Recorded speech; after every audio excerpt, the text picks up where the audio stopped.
Hi guys, I'm back with my another video, and in this video today I'll be telling you about the one application which is for sharing any types of folder files supported in our Android mobiles. And today I'll be showing you the application which is much faster than zapya, xendar, etc.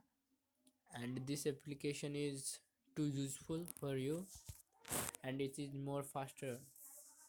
So it is already installed in my mobile, but if you have any other mobile, then you can install it from Play Store.